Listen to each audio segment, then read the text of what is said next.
Well, welcome back into the studio and November's 12 and 12 for 30.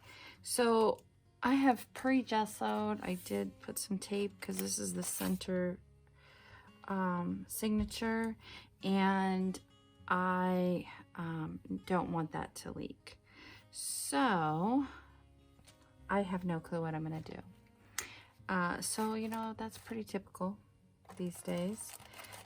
So we'll see what's going on, where I head with this. Maybe I'll get it done in a lot of time, maybe not. But I'm just not gonna really worry about it. So let's get started. If you don't know, down in the description box are all the products I end up using today.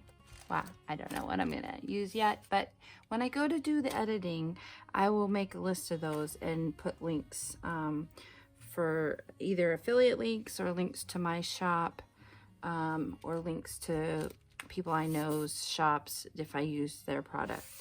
But I will have a complete list whether there's links there or not.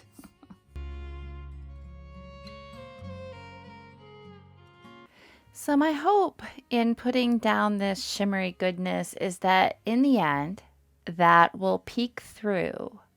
So that was kind of my thinking. And I haven't used it a lot, but it was kind of fun to work with on this one.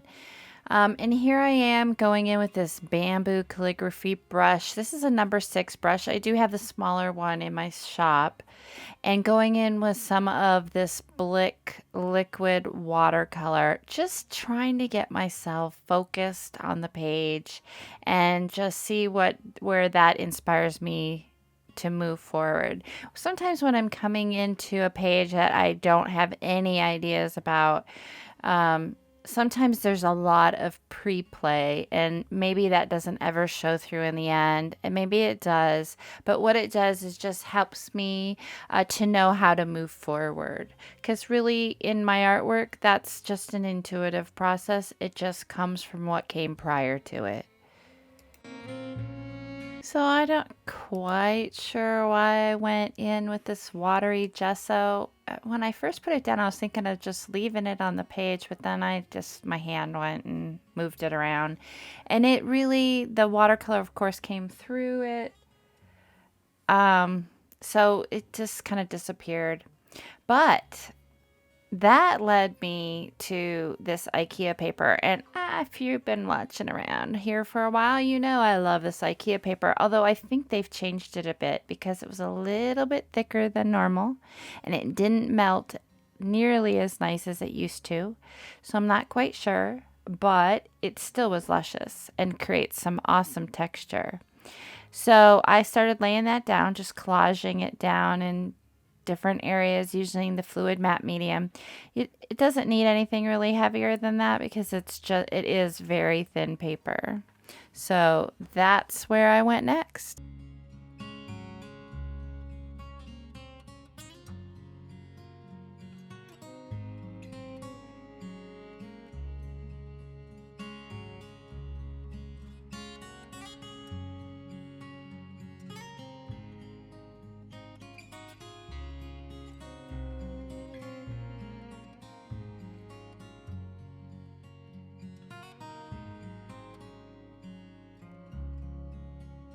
All right, so I'm going to come in now with Stencil Girl stencils.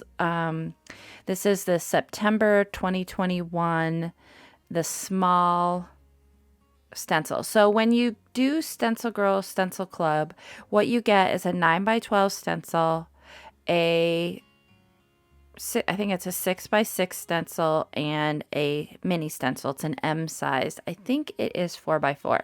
But anyways, so this is the smaller one that I'm coming in with, and I really am enjoying the way that Mermaid Lagoon in the Distressed Archival ink by Ranger looks against that watercolor.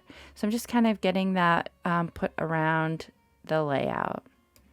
And then I'm coming in with one of my favorite, if you've been around for a while, I love this coarse texture medium, or coarse texture gel.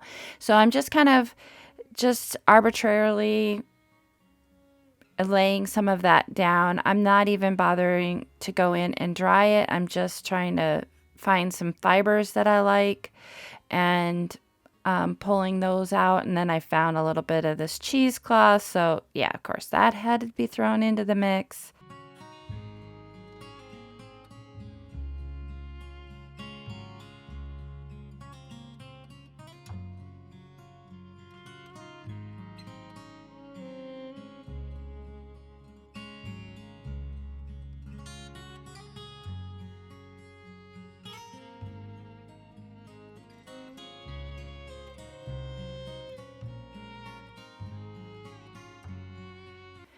Now I've come in with one of these fine liners. I love these fine liners. I have this one is filled with the Liquitex airbrush medium and some black acrylic paint.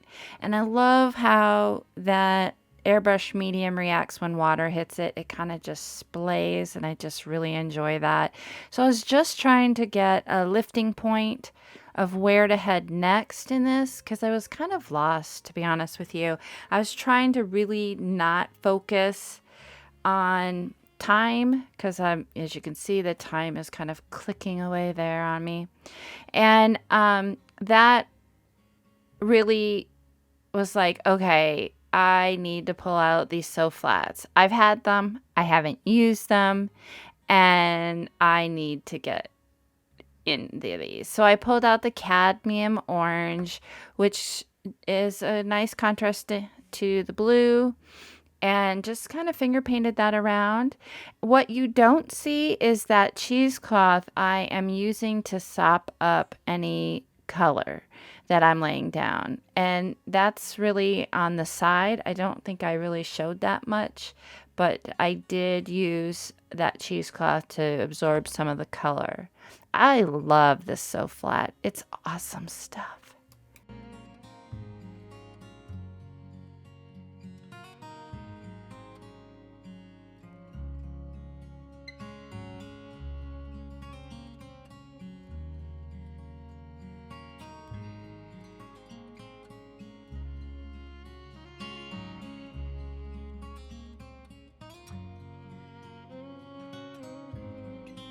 I didn't say anything. I did go in after the fine liner.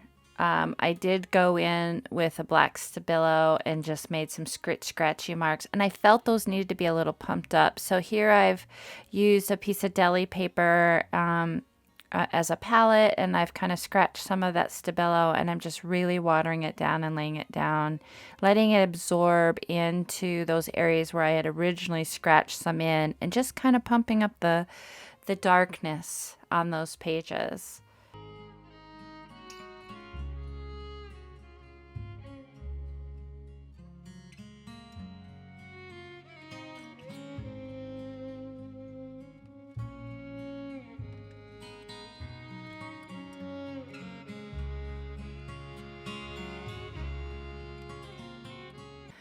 And equally, I felt then I needed to go in and do some work on the light areas and really bring those out, so we had some contrast going in. So I'm doing that with some gesso and, of course, some finger painting, and that enables me to catch texture using that dry brush kind of technique, and then just pulling it back where it's too heavy, as usual with my towel there, and just kind of finding that nice sweet spot.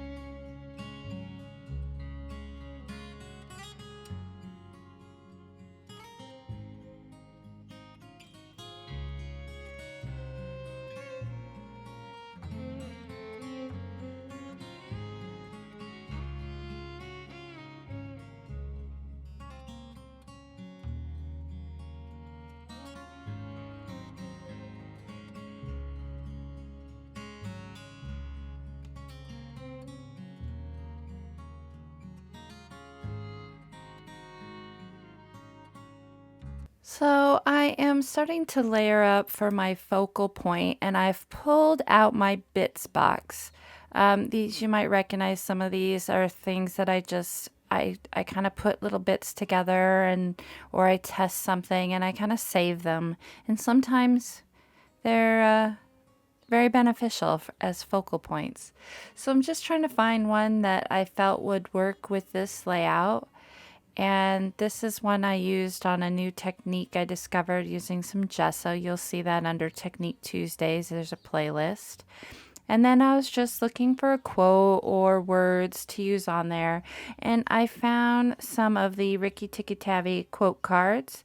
And they're done on index cards. So I just ripped that down and kind of feathered the edges with some of that Mermaid Lagoon. And then just layering these up.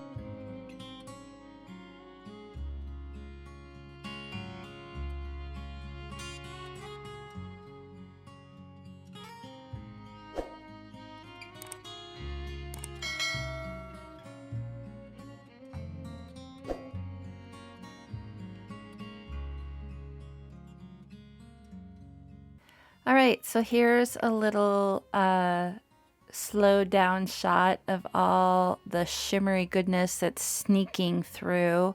I just love that feature of using it. As always, down in the description box, I have a list of all the supplies used, as well as where you can find me on other social media. And also, please know that there are links listed with the supplies I've used. These are either to my Etsy store or to an affiliate link, and I only link to products that I have used, tested, or prefer to use. I may receive a small compensation, but there's never any additional cost to you. So using the links really help me put supplies on my art table and keep my channel content coming to you. Thank you.